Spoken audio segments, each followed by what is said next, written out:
Don't go home tonight. They're planning to shove you into a nursing home." The doctor said that as he quietly slipped a small folded note into the pocket of my coat, his eyes trembling like he'd just committed a serious crime. I stood frozen in the stark white exam room, heart pounding like a hammer. Outside, my daughter-in-law, beaming at the nurse, holding an envelope with my name on it, cooed in a syrupy voice, "Thank you, doctor. I just want to make sure my mother-in-law gets the best care." I had no idea that what seemed like a routine checkup was actually the opening signal of a nightmare where kindness was staged, pills were swapped, and a quiet plan was underway to declare me legally incapacitated and take everything. But what my daughter-in-law didn't expect was that little note would become the weapon that destroyed the entire scheme and turned the hunt she was about to start into a tear-soaked sentence for herself. If you're still listening, tell me where you're watching from. Every comment you leave is another mark in this journey. And if this story has touched you, don't forget to hit like so it can reach even further. I'm Janice Whitmore, 69, living on the north side of Chicago, a widow for 7 years. This house is where my husband, Robert, and I built our life through 30 years of marriage. He used to say, "No matter what happens, Janice, keep this house. It's our witness." I kept that promise, even after he was gone. I used to be the director of accounting for a construction company, careful, meticulous, not easy to fool, but I suppose age made me more trusting than I should have been. After Robert passed, my son Michael and his wife Amber convinced me to move in so I wouldn't be lonely. I thought it was filial piety. I was wrong. At first, living with my kids was pleasant. My granddaughter, Sophie, was just 19, lively and sweet. I still got up early to cook breakfast, make coffee, then read the paper on the porch. Michael went to work. Amber ran an online shop from home. Everything seemed peaceful until I noticed Amber inserting herself into everything from bank papers and utility bills to even my tax filings. She always smiled gently, but every sentence had an edge. "Mom, just let us handle it. You forget a lot." "I'll help so it's faster." I never forgot, not because my mind was sharp, but because I've long been used to people flattering you right before they strike. That checkup went like all the others. I chose Dr. Henry, who's monitored my health for more than 20 years. He's the quiet, steady type, always thorough with questions, but today was different. The moment I stepped into the room, the air felt strange. He wouldn't meet my eyes, and his voice shook a little. "Your health is fine. Heart's stable. Just keep taking your meds as before." He put a hand on my shoulder, a gesture I'd never seen from him, something like an apology. I was about to ask when Amber opened the door without knocking. She smiled. "Sugar sweet. Mom, are you done? I told the nurse you often forget your meds. They said we should do regular memory checks to be safe." I looked at Dr. Henry, his face tightened for a beat. As I bent to grab my purse, he slipped a small folded note into my coat pocket. So quick I almost thought I imagined it. A few minutes later, Amber shook the doctor's hand, soft-spoken like she'd just completed some noble duty. "Thank you, doctor. We just want to make sure my mother-in-law gets the best care." I kept a calm face, but inside I churned. We left the clinic in silence. In the car, Amber turned on music, tapped the wheel, and hummed "Sweet Home Alabama," cheery to the point of fake. I clenched my purse on my lap. When she stopped at a red light, I eased the note open inside my pocket. On it, a few hurried pencil lines. "Don't go home. They came to see me yesterday. They want me to certify you're incompetent. Run." I could barely breathe. I glanced at Amber. She was still smiling, fixing her hair in the rear view. I turned away, hiding my shaking hands. One question looped in my head. Why? Why my own child? Why him? When we got home, Amber suddenly turned extra attentive. "Mom, how about I make chicken soup for you? Did you take your meds on time today? Let me grab the bottle for you." I swallowed my anger and said quietly, "No need, I remember." Amber smiled, a kind of smile that chills your spine. She opened the medicine cabinet, checked each bottle, then muttered just loud enough for me to hear, "Mom forgets a lot, always messes up the dose. Good thing I'm here." I didn't answer. I walked slowly to my room, heart still thudding. That evening, when Michael came home, Amber jumped right in. "I'm worried about Mom.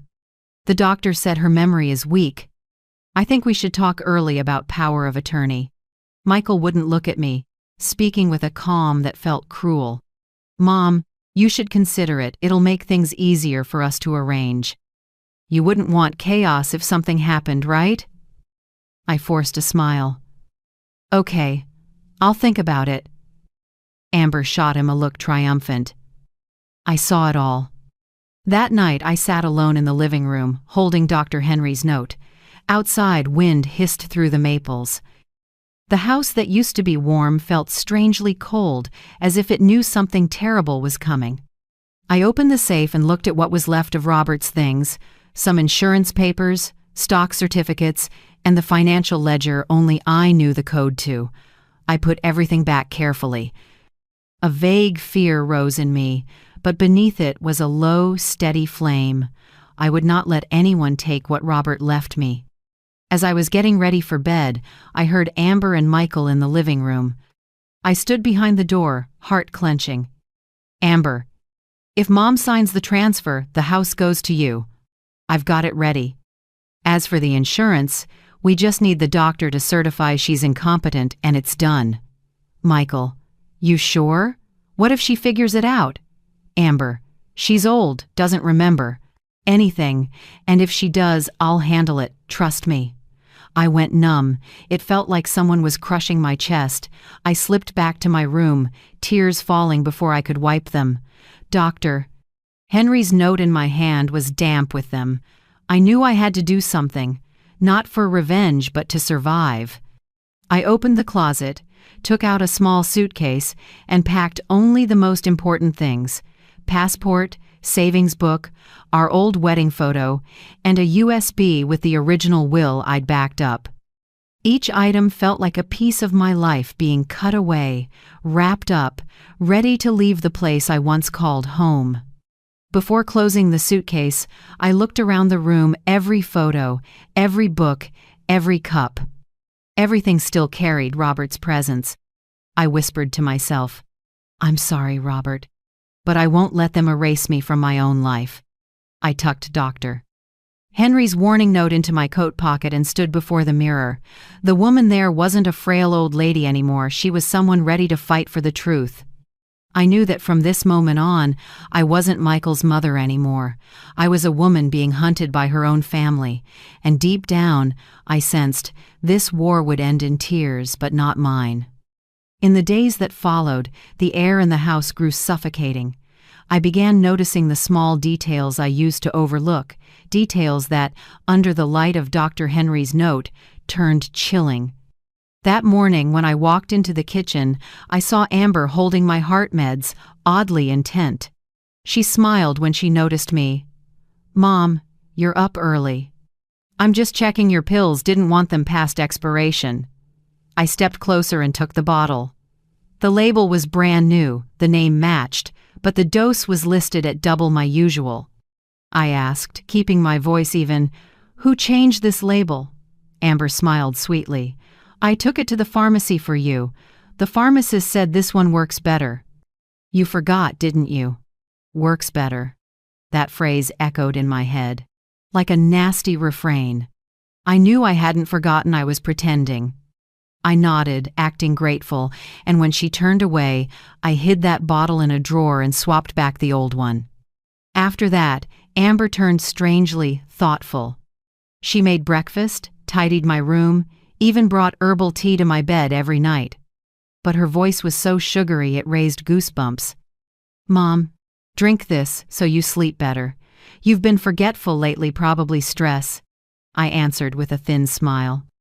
I knew she was building a case of a forgetful old lady, so one day she'd have evidence in court that I lacked legal capacity. At night, when Michael got home, they talked for ages in the living room. I sat upstairs with the light spilling over the railing, catching bits and pieces.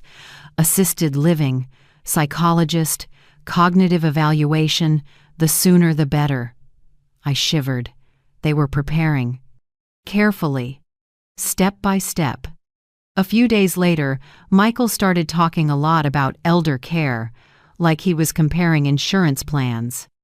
"Mom, I think we should find a place where a doctor can check on you every day.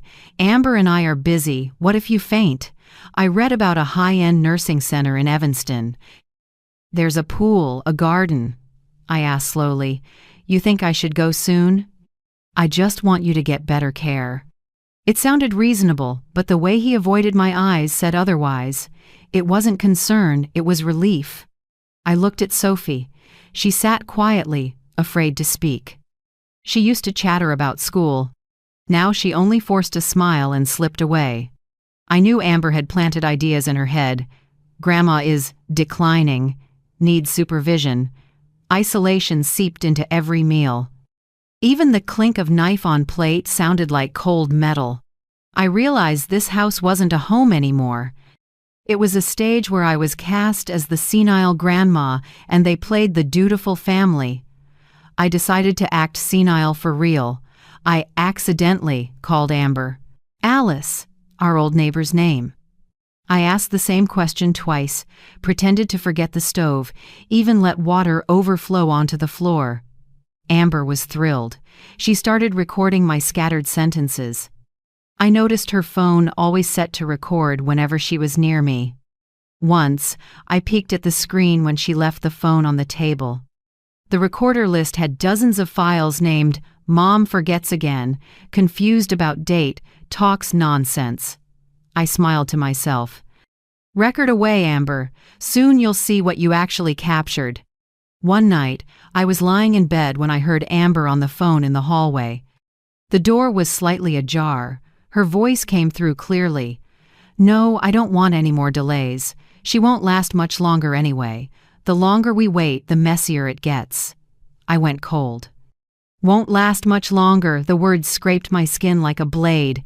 I grabbed my phone, opened the voice recorder, and set it by the crack in the door. Every word, every breath, I saved. She ended the call with a soft laugh. She didn't know that conversation was the first nail in her own case. The next morning, I kept playing naive and drank the tea she brought. She walked in, blonde hair, glossy, perfume too strong. "Mom, I made an appointment for you today. A psychiatrist. He's well known, he'll help your memory." I feigned hesitation.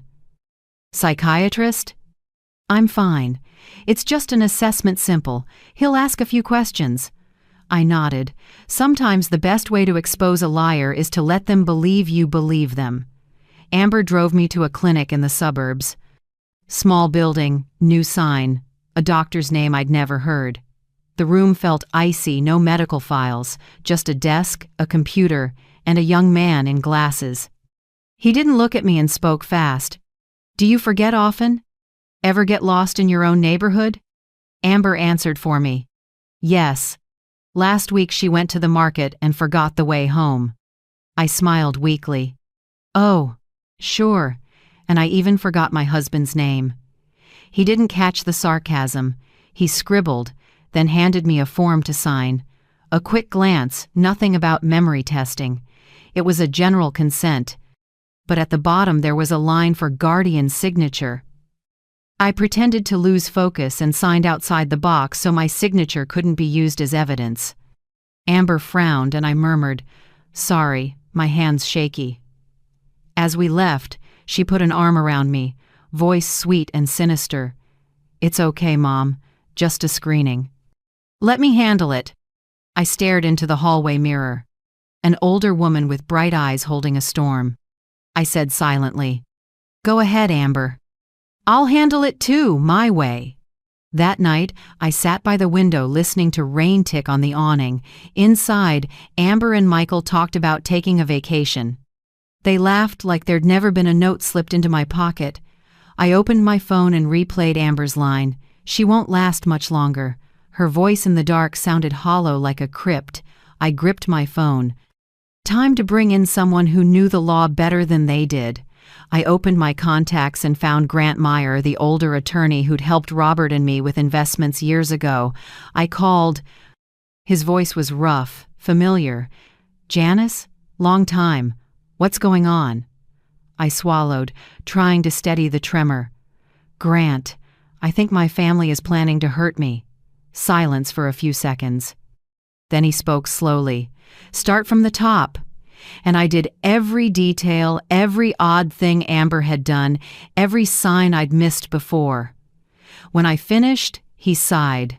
"You did the right thing calling me. Don't panic, Janice. From now on, record everything they do and say. You're not alone." I hung up and looked out the window. The rain had stopped.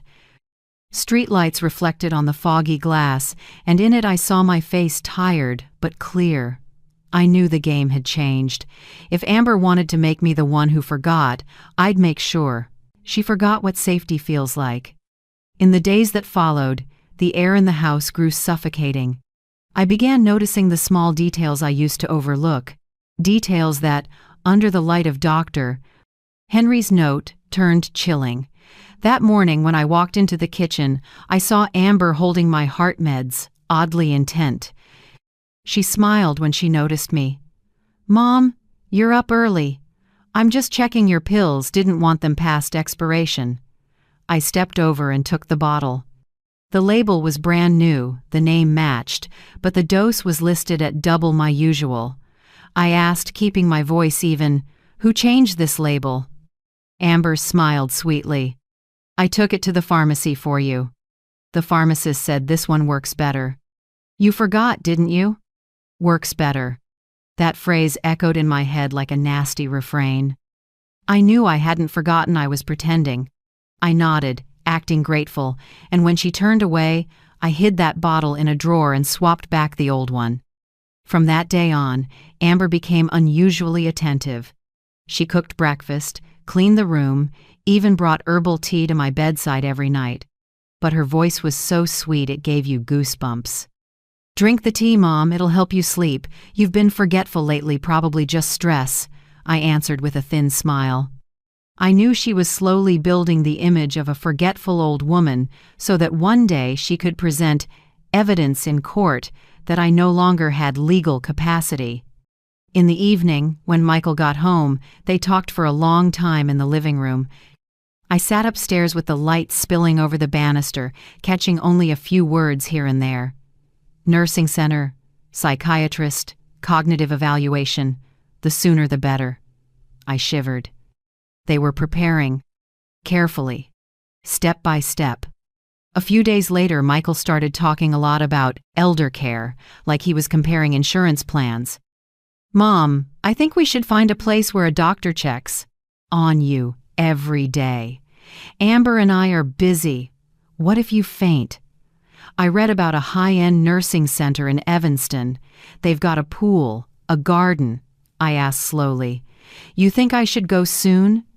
"I just want you to get better care, that's all."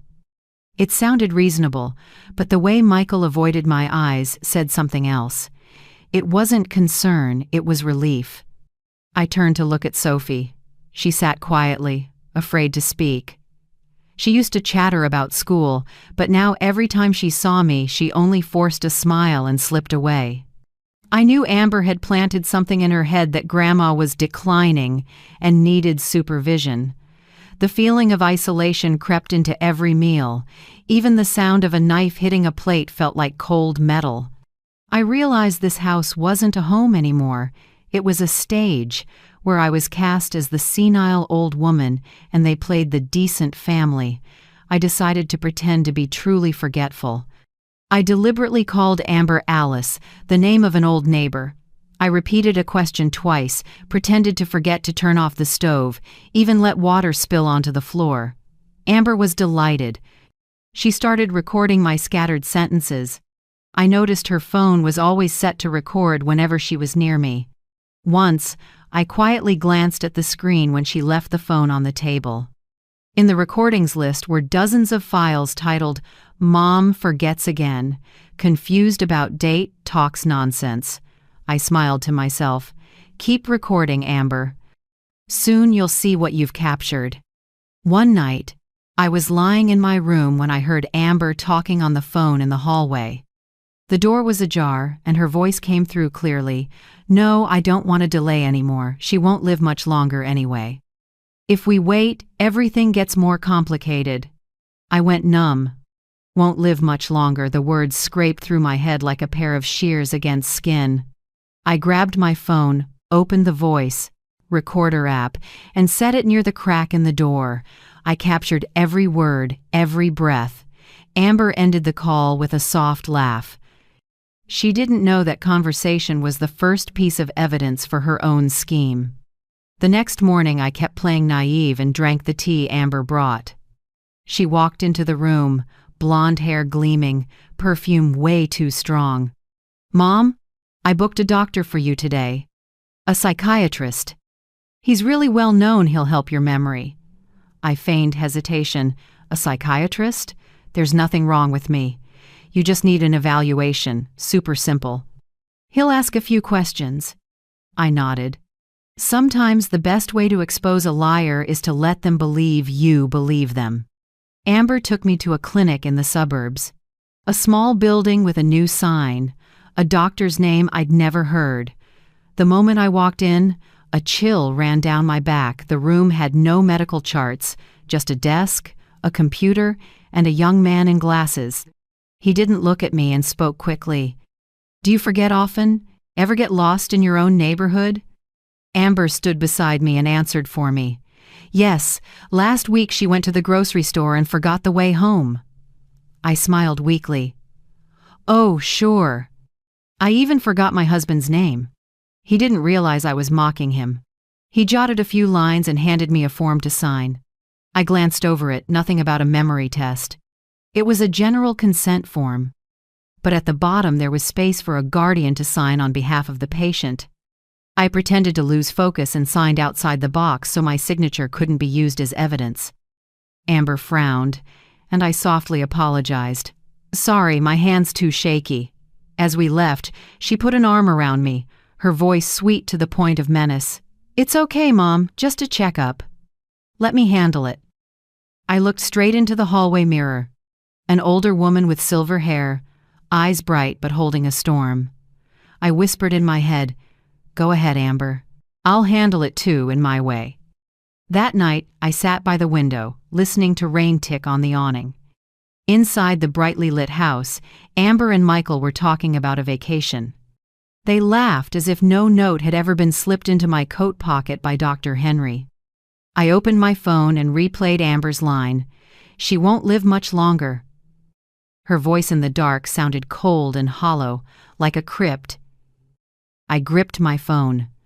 It was time to bring in someone who knew the law better than they did. I opened my contacts and found the number for Grant Meyer, the older attorney who'd helped Robert and me with several investments years ago. I dialed. His voice was rough, familiar. "Janice, it's been a while. What's going on?" I swallowed, trying to steady the tremor in my voice. "Grant, I think my family is planning to hurt me." There was silence on the other end for a few seconds. Then he spoke slowly. "Start from the beginning."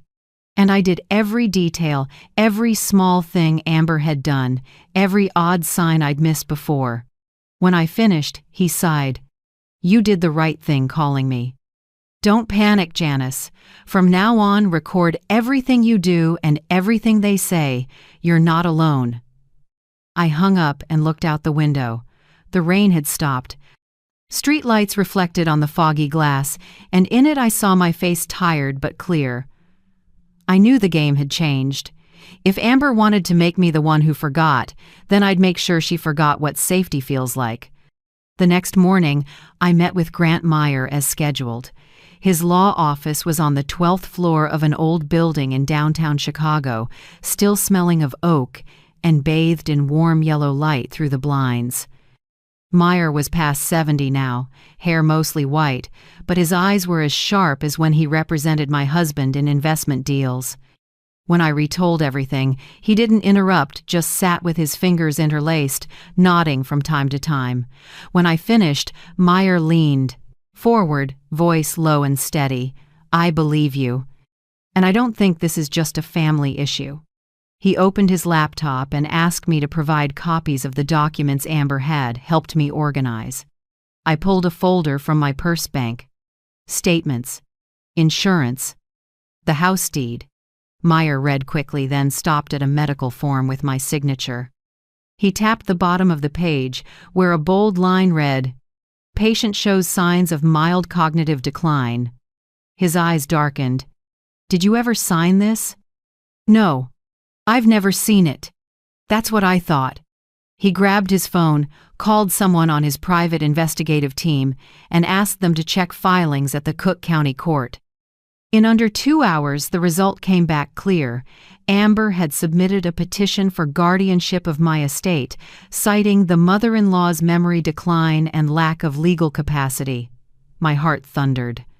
Meyer continued, voice dry and cool. "I looked through the file. They also submitted a psych evaluation, that specialist appointment you mentioned. The paper says you consented." I let out a bitter laugh. "Consented, huh? I signed in the wrong place. How are they still using it?" Meyer replied, "If a signature exists, they'll claim impaired cognition. But don't worry, I'll show it's invalid." He jotted a few lines in his notebook. "We need direct evidence, audio and video." "Can you do that?" I nodded. "I used to manage millions. I'm not as gullible as they think."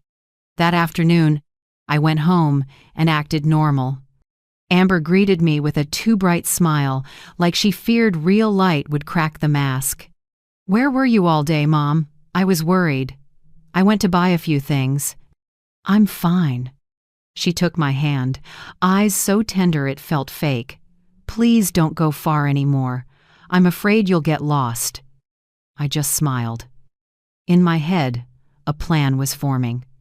That night, I opened a wooden drawer and took out 3 mini cameras I once used to monitor job sites. I planted one in the living room, one in the kitchen, and one on the bookshelf in the study, the spot where Amber often made calls. They all fed into a separate hard drive hidden in an old cookie tin. For the first 3 days, I acted like nothing was happening. I still smiled, still asked how they were, still let Amber take care of me. But inside, I quietly recorded every word, every look, every tiny move. On the 4th afternoon, when Amber went out, I checked the memory card. The video was grainy, but the audio was clear. She was on the phone, sounded like her private attorney. "Yes, please prep the transfer documents. The Lakeview house will be in my and Michael's names." My mother-in-law already agreed. "We just need a doctor to confirm she lacks capacity." "Yes, I'll email the medical records and a copy of the will." "And don't forget, I need legal paperwork so I can sell it right after my name is on it." Amber's voice was even cold, without a hint of hesitation. She talked about me like a product nearing its expiration date. I clenched my fist, rage spreading, but reason pulled me back. I couldn't rush. I sent the recording to Meyer. He replied briefly, "Good. Let them expose everything themselves. Don't change your behavior." That night, while I was reading the paper in the living room, I heard Michael whispering on the phone in the kitchen. "Yeah, I need to sell some stock, and the house should be in my name soon. My wife's handling it." His voice was light as air, nothing left of the son who once cried at his father's grave. I remembered Meyer saying, "Your son has financial problems." Now I understood Michael owed $200,000 after a failed investment. He needed money, and I was a walking treasury. The more I thought about it, the colder I felt. Amber didn't just want to control assets, she wanted to erase me completely. A person declared legally incapacitated has no voice, no name on documents, and can be taken anywhere. A few days later, Sophie started acting strange. She often held up her phone to record me whenever I misspoke. One morning, I walked into the kitchen and heard the camera click. Sophie blushed and whispered, "Mom asked me to record, just for memories, Grandma." "Memories, huh?" I looked deep into her eyes. They darted away, tinged with fear. No, she didn't understand she was being used. I kept my voice gentle. Okay, you can record. Just remember, sometimes what you capture becomes evidence for the truth, not for the lie. Sophie looked rattled and hurried out of the room. That night, when the house was dark, my phone buzzed softly. An unknown number, Dr. Henry. I stepped onto the porch and answered in the dark. Mrs. Janice? I can only speak briefly. They came to see me this afternoon with an envelope. They wanted me to sign a report saying you have severe memory decline. And you?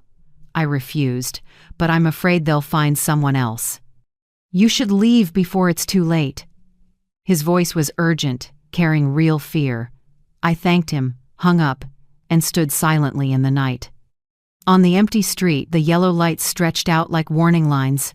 I walked back inside and looked around. Everything was calm, but under the calm was a minefield ready to blow. I knew what I had to do. I pulled out the hard drive holding all the footage from the 3 cameras. I spent the whole night backing everything up onto 3 USB drives. I labeled each one differently and hid them in separate places. One under the soil in the orchid pot, one in Robert's old drawer, and one in the pocket of the coat I always wore. When I finished, I wrote a short note and left it on the dining table. If you're reading this, it means I'm no longer here.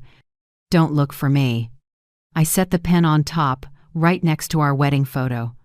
Robert's eyes in the picture were as gentle as ever, but I knew if he were alive, he would never have let this happen.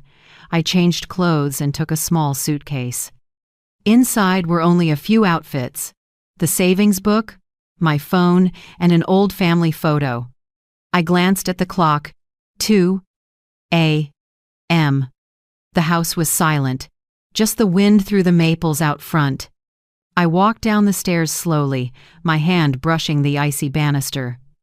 Each step seemed to hold a memory: birthdays, Christmases, family dinners, all fading along with my last bit of trust. Before I opened the door, I looked back once more. On the hook by the door, Dr. Henry's note still sat in my coat pocket. I took it out, folded it carefully, and tucked it into my wallet. It was the one thing that made me believe justice still existed. I stepped outside and closed the door so softly it didn't make a sound. The night wrapped around me, cold and deep.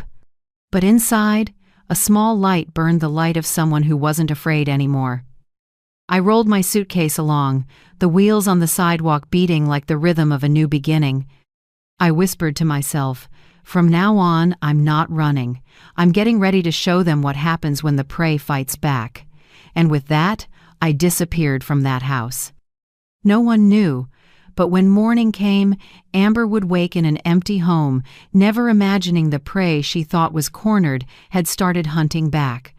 I left Chicago that same night. The cold wind off Lake Michigan slapped my face like tiny blades, but I couldn't feel a thing. There was only one goal in my mind: vanish before they could do anything else. I caught the earliest bus to the southern suburbs and got off in a small town called Naperville, where nobody knew who I was.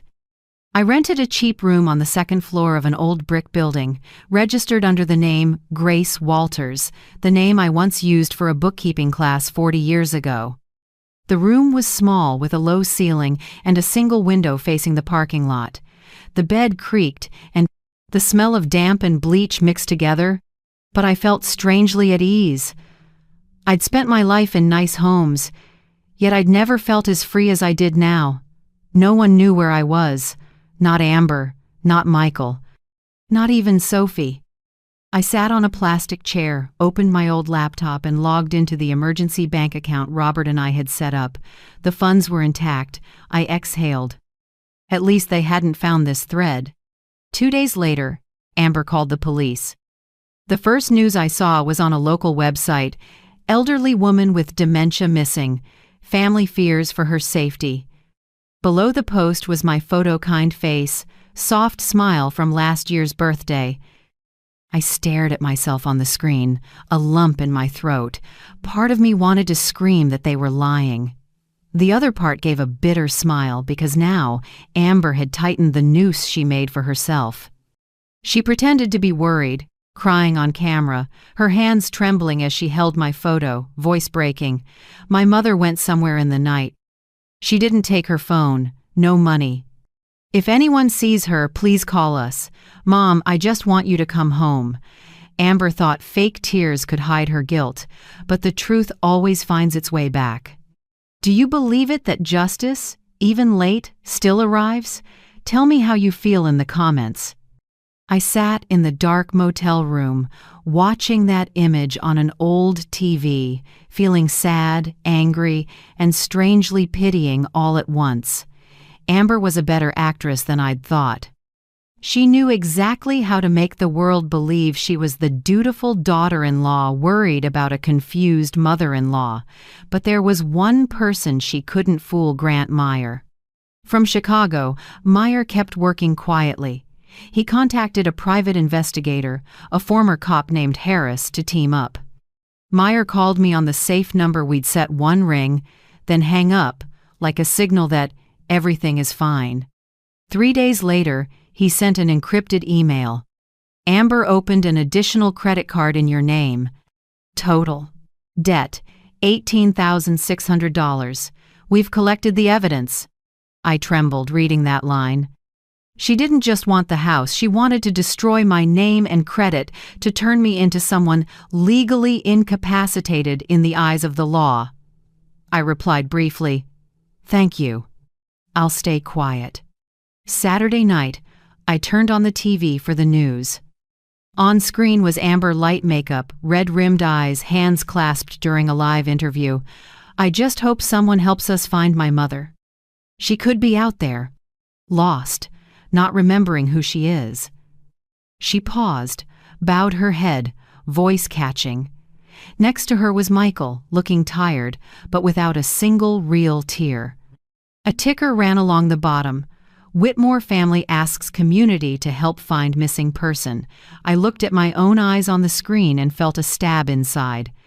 The name Whitmore, my life's pride, had become a cheap media ticket. Then I saw Sophie. She stood behind Amber, and her eyes were truly swollen from crying. When the reporter asked, she said softly, "I just want my grandma to come home." I lifted my hand to the screen without realizing it, tears slipping down my face. Sophie was still the child I'd held in my arms, the only light in that family. But I couldn't show up. Not now. If I returned, all the evidence would lose value, and every plan would collapse. That night, I couldn't sleep. I wrote to Meyer to say I was safe and would keep in touch through the encrypted inbox. I also asked him to send an anonymous envelope to Sophie's house, just a single note that read, "Don't believe everything you hear. I'm still here, and I love you." No signature. I knew she would understand. A week passed. I lived quietly in the small room. By day, I walked to the shop near the bus stop for canned food. At night, I opened my laptop, read the news, and took notes on every detail about my disappearance. Every time Amber's face appeared on TV, I thought, she's tightening the rope around her own neck. I remembered what Meyer said, "If you want to catch a liar, let them talk as much as possible." And Amber was talking, non-stop. One afternoon, Meyer sent me Harris's first report. It was only 10 pages, but every line cut deep. Amber used the extra credit card in my name to buy jewelry, designer bags, and put down a deposit with a real estate brokerage. She contacted at least 3 law firms to discuss transferring assets of a legally incapacitated person. Michael sold a portion of my stock through the joint account I'd once allowed him to access just for paying bills. And most important, Amber was listing my house for sale. Harris also included a screenshot from the brokerage site. "Beautiful vintage house in Lakeview, Chicago. Ownership transfer pending. A beautiful vintage home in Lakeview, Chicago. Ownership transfer pending." Right below was the asking price, $1.2 million. I stared at that number, and my heart twisted. Not because of the money, but because of the memories. Every brick, every stair in that house held the sweat and love of Robert and me, and now it was being listed like merchandise by the very person who used to call me Mom. I sent Meyer a short line, "Thank you. Don't act yet. Let them finish the first con." He replied immediately, "Understood. We'll let them write their own indictment." I closed the laptop and looked out the window. The sunset washed the suburban sky red. Kids played in the courtyard, their laughter echoing between old buildings. I wondered if Sophie still laughed like that. I whispered, "Give me a little more time, Sophie. When everything is clear, I'll come home." Then I drew the curtains, turned off the light, and sat quietly in the dark. It wasn't fear anymore, it was the patience of someone who knows she's on the right side of the truth. The first autumn wind slipped through the doorframe, carrying damp earth and dry leaves. I closed my eyes and imagined Amber signing the sale contract, still smiling with confidence. She didn't know every signature was turning into a fingerprint of guilt, and somewhere out of her sight, I, the woman she thought was senile and gone, was gathering every piece to bring justice back. I stayed in Naperville for nearly 2 more weeks, quietly tracking Amber's every move through Meyer's updates. She was moving fast, too fast, and that was the fatal flaw of someone who thinks she's already won. One morning, Meyer called me to a small office he'd rented to work off the radar. When I walked in, he was there with a cold cup of coffee and a thick stack of files. The warm light from the window cut deep lines into his weathered face. "Janice," he said, "I've watched all the videos you recorded. There's a clip where Amber opens the safe and takes out the house papers and savings book. That's strong evidence, but we need one more blow to end this for good." I sat quietly, feeling my heartbeat slow. Every time he said "end," I struggled to breathe, not from fear, but because I knew the price of justice is never small. "What do you want me to do?" I asked. Meyer took a sip, eyes brightening. "Let her stab herself. You'll write her a handwritten letter, gentle, affectionate. Say you're sorry, that you trust her, and you're ready to sign a power of attorney. That will be the perfect bait." I looked at him without speaking. I'd never acted in my life, but now, if I wanted the truth back, I had to become the best actress fate ever made. That night, I sat at the old wooden table in the room and wrote each word with a deliberately shaky hand. "Dear Amber, I know I've worried you lately. I just want peace and don't want to trouble anyone. I've thought a lot, and I understand you only want to help. If you still want to, I'm ready to sign a financial power of attorney. I trust you to take care of everything for me. Love, Mom, Janice." I folded the letter, slipped it into an envelope, and addressed it in slightly slanted handwriting, enough to look like a truly tired old woman. The next day, I mailed it and sent Meyer a short note. It started. Just 2 days later, exactly as he predicted, Amber called Meyer in a trembly voice asking if he could set up a meeting to help Mom sign the legal power of attorney. Meyer calmly said he'd support the process to ensure everything is lawful. He messaged me right after they bit. "Be ready. I'll wire the recording gear." I read the message and smiled. My hands shook, but from adrenaline, not fear. It was time to step back into the role of frail Janice that Amber believed in. The day before the meeting, Meyer came to my room. He brought a silver vintage watch, simple on the outside, but with a tiny mic inside, connected to a recorder in his jacket. "Just wear it. Don't talk much, let them talk," he advised. I nodded, brushing the watch face. It was cold and heavy, like time itself moving toward the moment of reckoning. "What if they get suspicious?" I asked softly. "Amber thinks you're losing it. You can say anything a confused person would say. Let them believe it one more time." The signing was set at the house, the home that used to be my haven. When Meyer's car pulled up, I saw Amber waiting by the door, neatly dressed, smiling like she was about to receive a prestigious award. "Mom," she said, wrapping an arm around me, syrupy, sweet. "I'm so happy. You came back." I forced a shaky reply. I missed you, my good daughter-in-law. Meyer followed with professional calm. Amber led us to the living room, the papers already laid out. Michael sat beside her, silent, eyes dodging mine. This is the power of attorney, Amber said, setting the packet on the table, her voice quivering with excitement. Once you sign, Michael and I will manage everything for you. I looked through the pages, lines of dense text, and I spotted Edith's phrases like full authority to transact and dispose of assets, including real estate. She was careful, but not careful enough. I raised my eyes and asked softly, "This is so you can help me, right?" Amber smiled, voice firm. "Of course, Mom. After today, everything will belong to the family." Belong to the family. The words drifted out lightly, but in my ears they clanged like chains locking a soul. I gave a weak smile and picked up the pen. I made my hand shake on purpose, scrawled a crooked line, and signed way below the designated line. No one noticed they were too focused on the paper they thought was their victory. Across from me, Meyer bowed his head as if taking notes, but he was checking the recorder. The room held every word, every breath. When I finished, Amber beamed and turned to Michael. "It's done." "Finally!" I feigned fatigue, leaning back.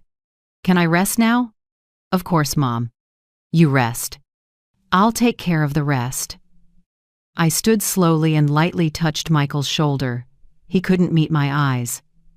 For a second I saw a flicker of vague regret on his face, but it passed. Greed had him bound too tight.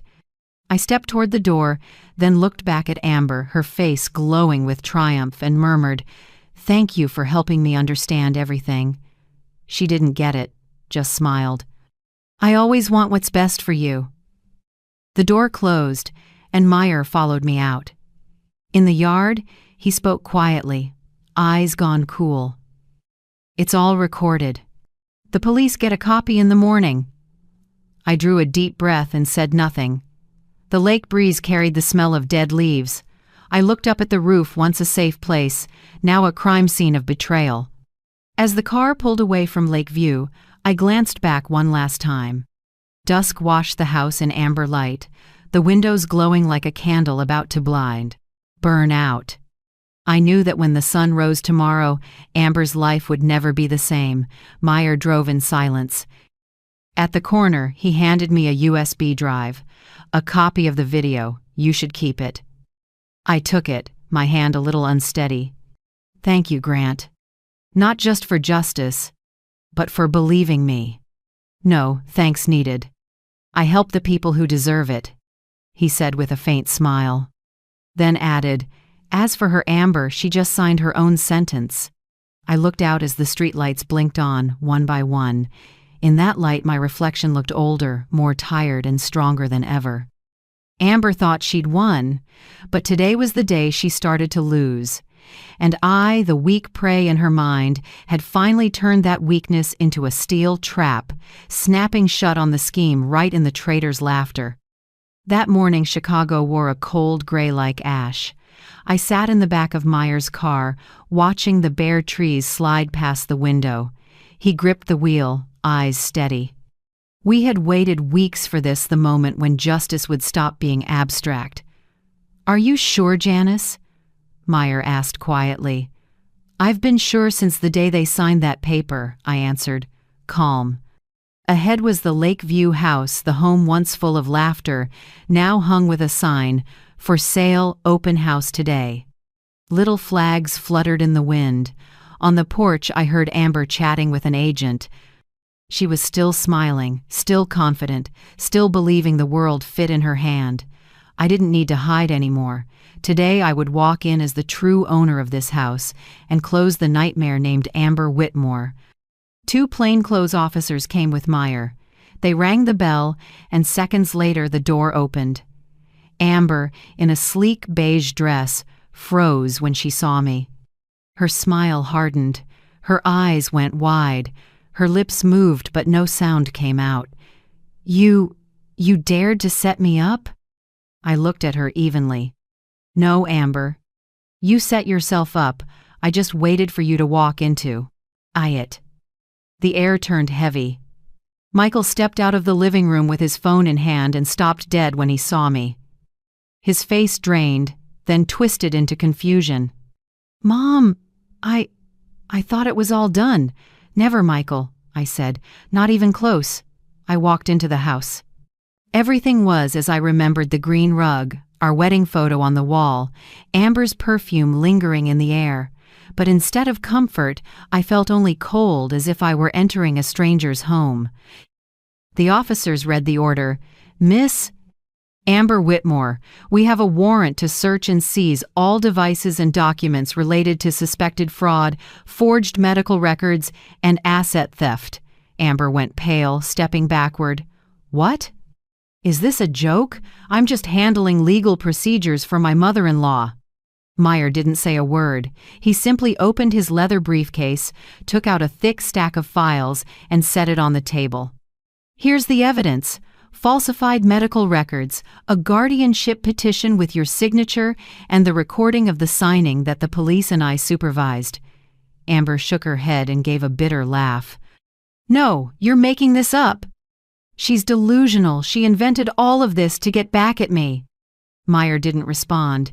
He opened his laptop and played the video. Footage of Amber opening the safe and taking documents. Footage of her calling her lawyer. After today, everything will belong to the family. Footage of me deliberately signing off the line. Then my last words. Thank you for helping me understand everything. It echoed through the room like an indictment. Amber froze, her face drained of color. That's impossible. How did you get any of this? I looked straight at her. Did you forget? You taught me how to sign to let you handle it. I only did exactly what you said. Michael collapsed into a chair, head in his hands. Oh God, this has gone too far. It went far. I said slowly, when you agreed to let them open a credit account in my name, when you stayed silent while they forged records. He said nothing, just bowed his head, his shoulders shaking. I knew there was still a scrap of conscience in him, but it was too late. Sophie stood pressed against the staircase, her face pale. When I looked her way, she burst into tears. I'm sorry, Grandma. I didn't know they did this. Mom told me you were weak, that you needed to rest. I held her gently. It's all right, Sophie. Now you see the truth. Just remember, never stay silent in the face of wrong. The officers kept working. One collected the computers, another took the hard drives, phones, and a pile of papers spread across the table. An officer said, "Everything matches the evidence Miss Whitmore provided." We also found emails with 2 law firms about transferring assets of a legally incapacitated person. Amber sprang up, shouting, "No, it's all fabricated." I was only trying to help my mother-in-law. I love her. Her voice cracked, shrill like metal scraping the air. Meyer stayed calm. Love? Then I'm sure that explains forging documents and opening credit cards in her name? Amber fell silent, lips pressed tight. Right then, Dr. Henry walked in. He wore a long coat and carried the original files. Seeing him, Amber nearly screamed, "What is he doing here?" Dr. Henry looked at her, sad more than angry. "I'm here to tell the truth. You came to my office and asked me to sign a false statement that Miss Janice had dementia. You said I would be properly compensated. I refused, and I reported it." Amber trembled. "You're lying. I only asked for an opinion." He shook his head. "I still have the recording. You clearly said, if the doctor agrees to sign, I'll send a $5,000 gift. Would you like to hear it?" Amber stepped back, her mouth open with no words coming out. The officers moved in with handcuffs. Michael didn't resist. He turned to me, his voice hoarse. "Mom, I'm sorry." I looked at him, eyes wet. "I forgive you, Michael, but you'll pay for your silence. Your silence hurt me more than any words." The officers read the arrest rights. "Amber and Michael Whitmore, you are under arrest for fraud. forging medical records, and conspiracy to seize assets. Amber screamed, "I did everything for this family, for this house." I stepped forward and met her eyes. "No, Amber, you did everything for greed, and that greed burned your family down. When the patrol car pulled away, the house fell quiet again. Wind rattled the for sale sign until it tilted." I stood on the steps, my hand trembling not from fear, but from the weight of loss. Sophie hugged me hard, her head pressed into my shoulder. I stroked her hair, my voice tight. "Don't cry anymore, honey, we still have each other. We'll start again from here." Meyer came over, laid a hand on my shoulder, and said softly, "You did what few people have the courage to do." I gave a tired smile. "It wasn't courage, Grant, it was that I had nothing left to lose." He was quiet for a moment, then nodded. "Either way, justice prevailed, and you're still the one who came out on top." I looked out at the old street where the noon light was slipping through the trees. "On top?" I said slowly. "No, Grant. In family wars, nobody really wins. There are only wounds and costly lessons." A tear fell warm and heavy, but this time it didn't carry fear. It was the tear of a mother grieving and at peace because at last the truth had been spoken. "I'm not crying because I lost. I'm crying because I'm strong enough to stop fearing betrayal by my own." In less than 2 weeks after the arrests, my story was everywhere, from local news sites to national TV.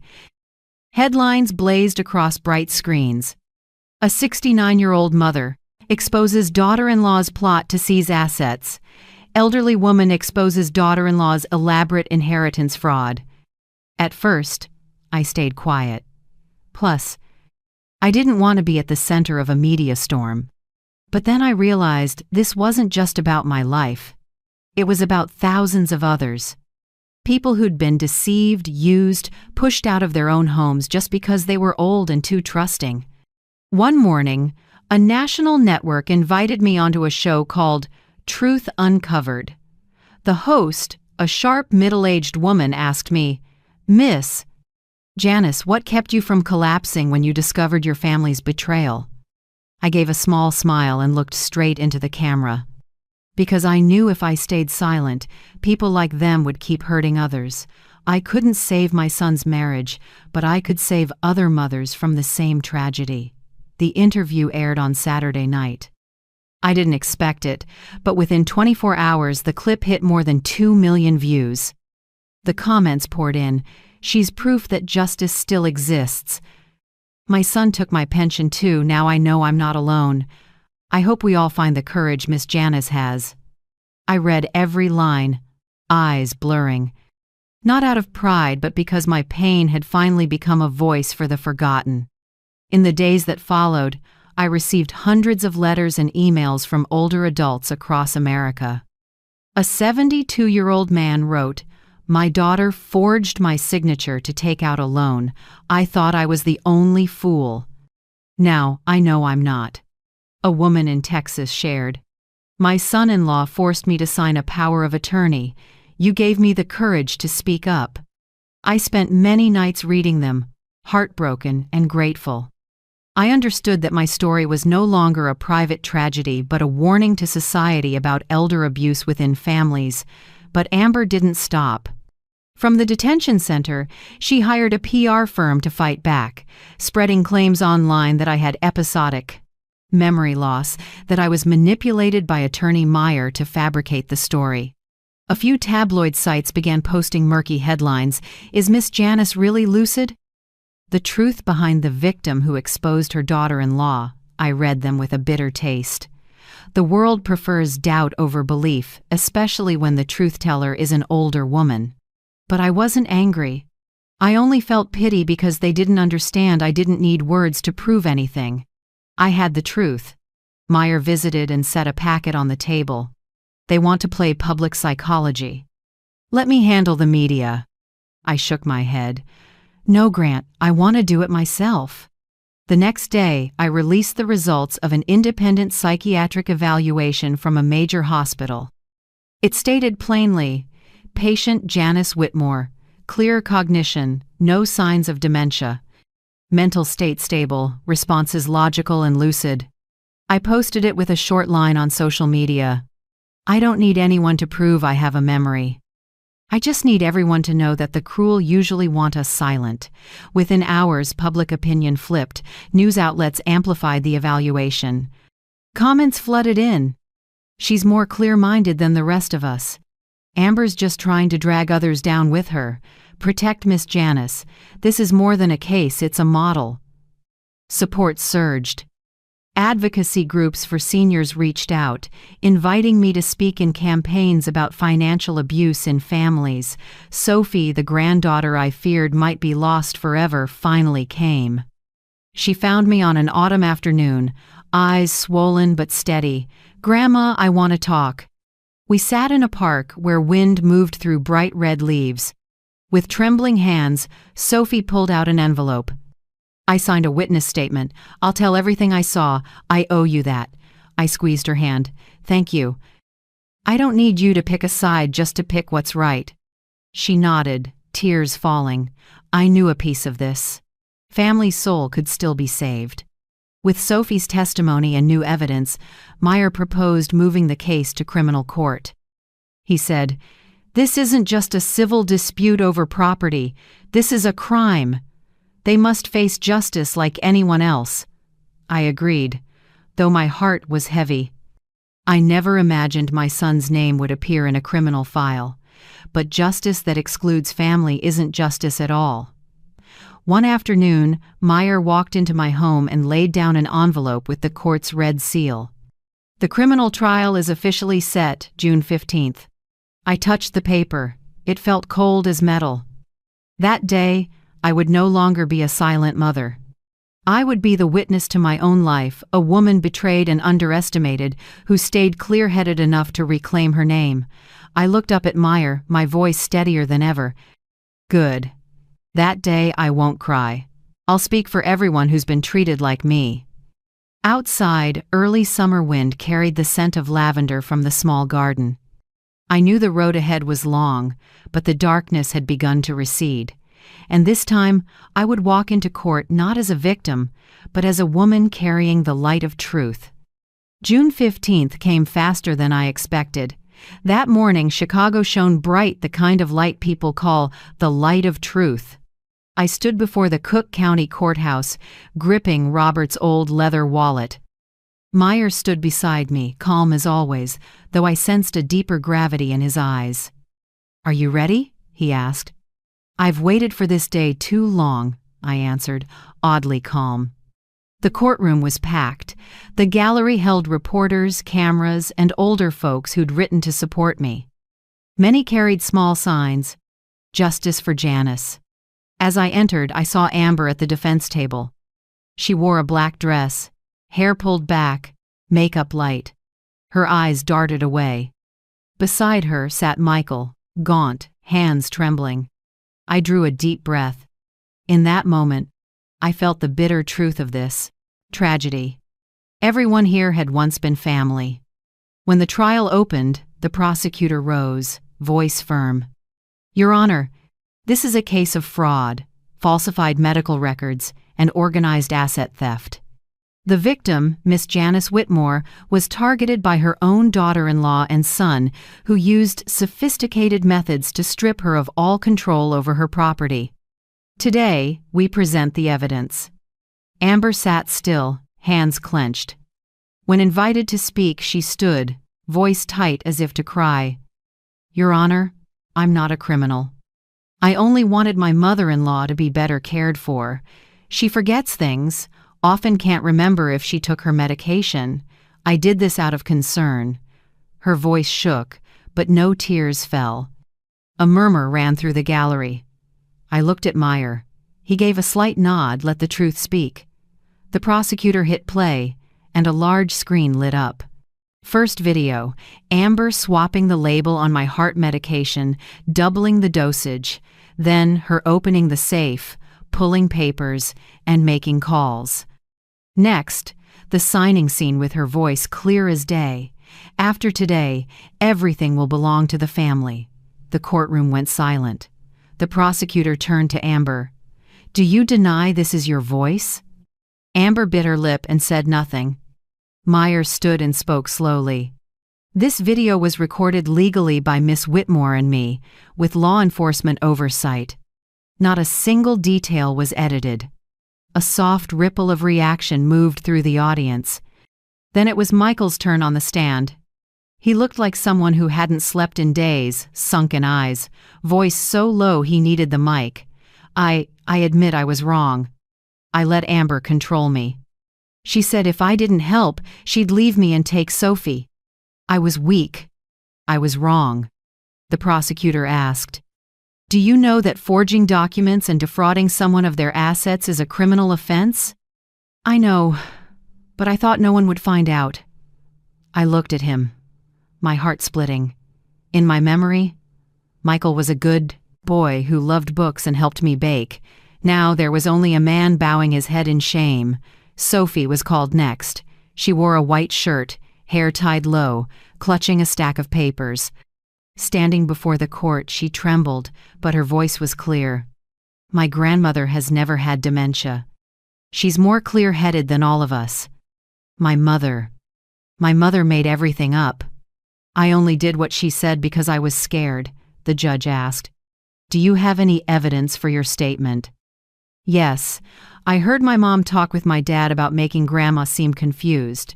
I also saw her switch Grandma's medication." The room buzzed. Sophie lowered her head, tears rolling down. I couldn't help it, my tears fell too, but they were tears of relief, because she had chosen the truth. Finally, Dr. Henry took the stand. He slowly removed his glasses, his voice steady, each word distinct. "Defendant Amber Whitmore came to see me and asked me to sign a false certificate stating that Miss Janice had severe cognitive decline. She said she would pay if I would help finish a family matter. I refused and reported it immediately." He held up the original medical records with the hospital seal. "These are the real files. Miss Janice is fully lucid. And these copies Amber submitted were altered and forged." Amber suddenly shot to her feet and screamed, "You're lying! I only asked for an opinion! I didn't do anything wrong!" The judge struck the gavel. "Order!" When all witnesses were done, the prosecutor stepped to the center of the room, voice ringing. "Your Honor, this is not a family misunderstanding. This is an organized scheme to seize assets carefully planned, prepared, and driven by clear motive. The goal was to take everything from an elderly woman." Amber looked down. Michael clenched his hands, silent. I looked at them, two people who once called me Mom, now standing in the dock like strangers. The judge turned the pages, speaking in a calm but stern voice. "The court finds that the physical evidence, witnesses, and testimony are consistent. Defendant Amber Whitmore masterminded the scheme, falsifying medical records and deceiving legal authorities to seize assets. Defendant Michael Whitmore was an accomplice, aware of the conduct and failing to stop it." The room held its breath. The judge paused for a few seconds, then continued. "This is a serious violation of the law and, above all, a blatant betrayal of trust, family bonds, and basic morality." Amber broke down. Falling to her knees, "I did it because I needed money. I had no other choice." I stood and looked at her, my voice calm but heavy as stone. "And I need justice." A long, suffocating silence. No one said another word. At last, the judge spoke. The court sentences Defendant Amber Whitmore 12 years in prison for fraud, forging medical records, and conspiracy to seize assets. Defendant Michael Whitmore 9 years in prison as an accomplice. The court also issues a lifetime protection order for Miss Janice Whitmore under the Elder Protection Act. The gavel struck 3 times clear, final, irreversible. Amber collapsed into her chair, wailing. Michael sat motionless, hands covering his face. I closed my eyes and let the echo of the gavel ring through me like a bell closing a chapter. I didn't feel joy or triumph, only relief because at last the truth had been spoken and justice had a place to stand. Meyer laid a hand on my shoulder. "You did it, Janice. They'll never hurt anyone else again." I nodded and said softly, "Thank you, Grant." Not because I won, but because justice did. I walked out of the courtroom. Afternoon sunlight spilled across the hallway, warm and clear. I paused for a few seconds and drew a deep breath. Outside, someone whispered, "Miss Janice won the case." I smiled. Not the smile of victory, but of someone who finally sees light after years in the darkness of betrayal. I returned to the old house on a quiet early autumn afternoon. Late sun laid a thin gold layer across the porch. A breeze gently stirred the time-worn window. The house that had been a crime scene of fear now held only emptiness and peace, the kind of peace I'd paid for with tears, with shattered trust, and with years of losing and finding myself again.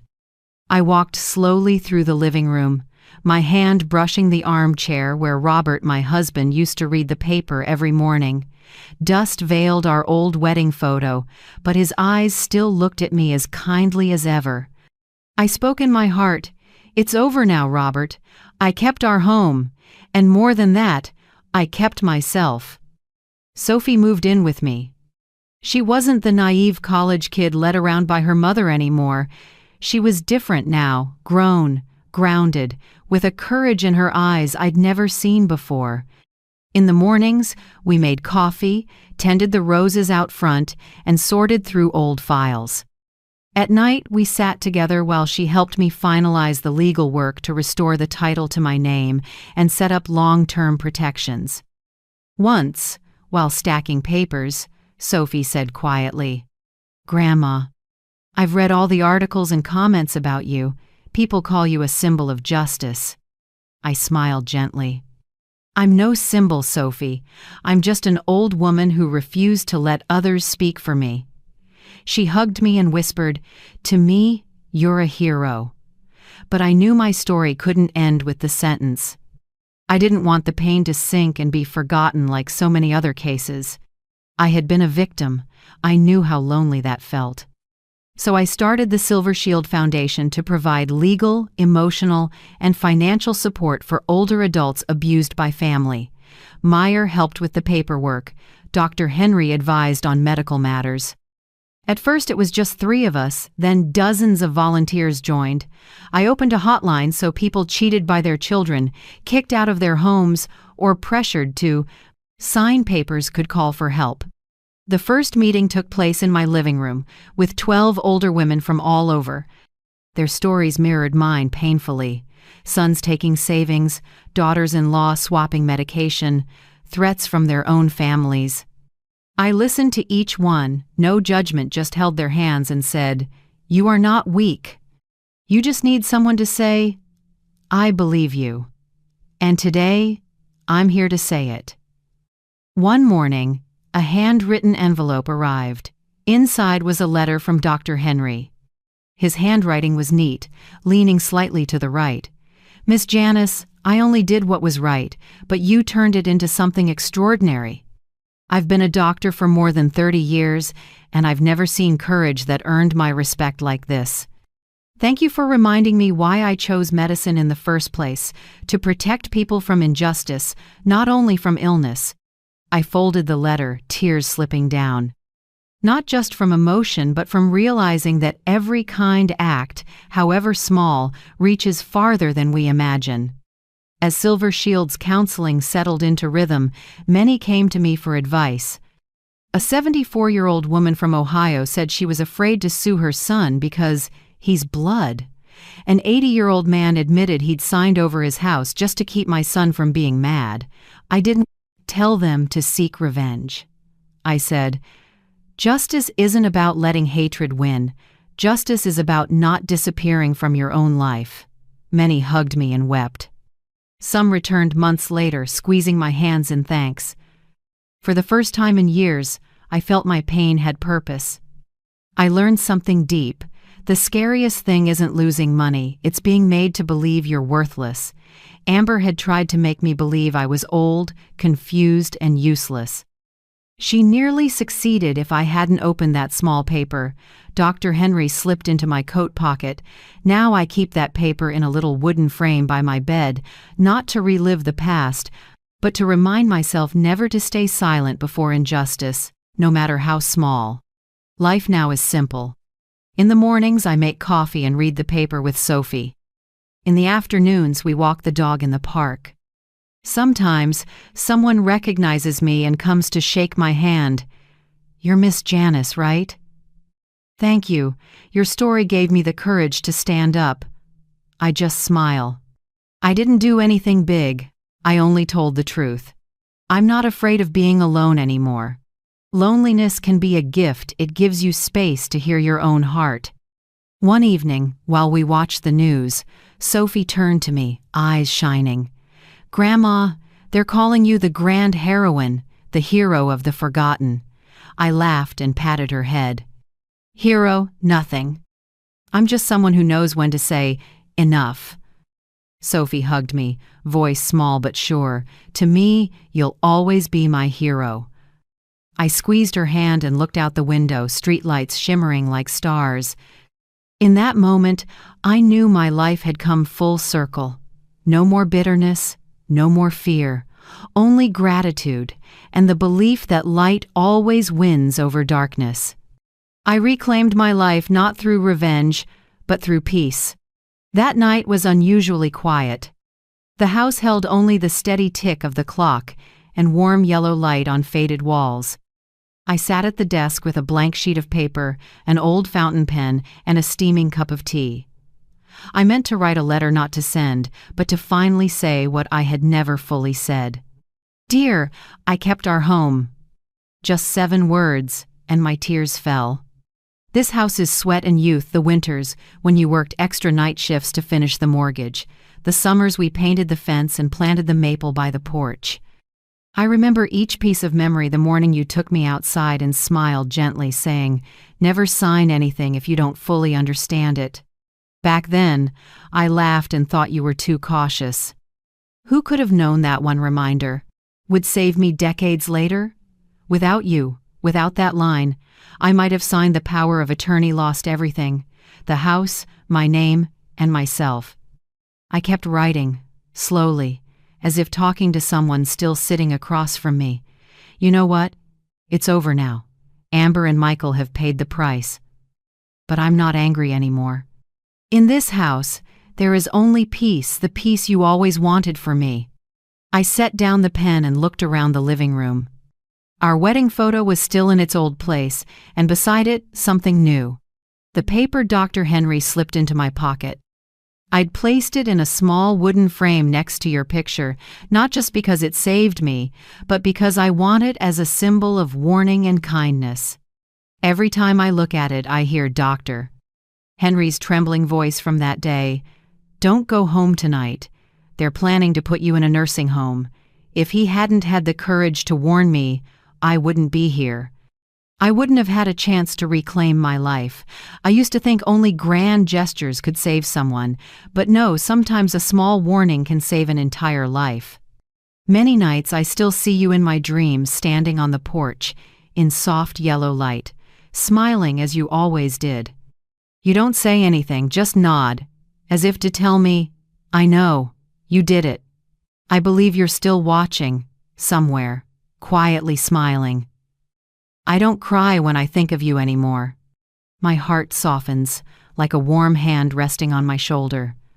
I've also learned to forgive Michael, not in a day, but little by little. At first, I thought I couldn't. Every time I remembered his eyes when the cuffs went on, my chest tightened. But then I understood forgiveness isn't to set them free, it's to set me free. I carried that pain too long. Now I don't want to punish anyone. I just want to live the rest of my life light and calm.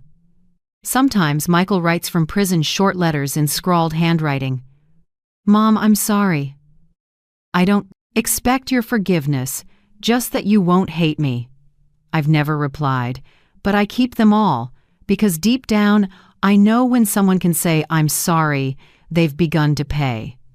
Sophie keeps telling me I should write my story. Do you know people need to hear it so they can believe justice is still alive? I only smiled. But that night, sitting at the desk, I realized she was right. No one understands a story better than the person who lived it, and if I don't tell it, what I went through will remain a hidden scar, never seeing the light. So I began to write. On the first page, I wrote the title, "The Paper That Saved My Life."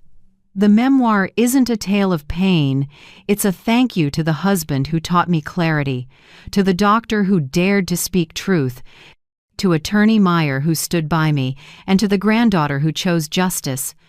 I wrote each moment not to rekindle hate, but to prove that goodness never goes out as long as we hold on to it. Sometimes I think, maybe Robert would smile reading these lines. He always said I was the strongest woman, even when I didn't believe it.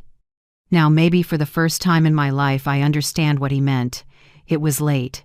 I folded the letter and set it inside the frame. Outside, night wind brushed the maples, a soft rustle. I looked at our wedding photo, two young people holding hands, eyes full of trust. "I did it, Robert," I whispered. "Not only kept this house, but kept the person you once loved." Then I turned off the light, stepped onto the porch, and looked up at the glittering night sky.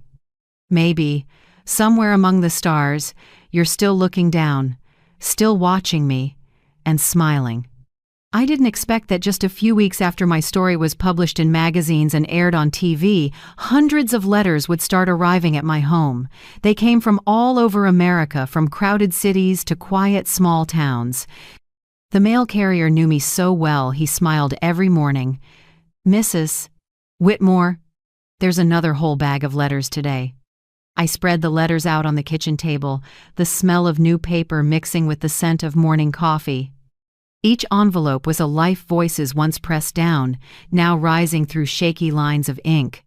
A 68-year-old woman in Florida wrote, "Because of you, I had the courage to leave my son's house. He used to control all my pension. Today, I'm starting over with just a small rented room, but I feel free." Another letter from an elderly man in Oregon. "I used to think I was weak for letting my daughter take over my finances. But when I heard your story, I realized I can still stand up for myself, even at 80. I read every line, my heart heavy yet strangely warm." They weren't writing to a celebrity. They wrote to someone like them, someone who had been hurt, dismissed, yet still strong enough to keep going. In the evenings, Sophie helped me sort the letters into small boxes. Each box had a label, "Thank you," "Shared Stories," "Seeking Help." While taping them up, she said, "Grandma, people are coming to you like they would to family. They trust you." I looked at her and smiled.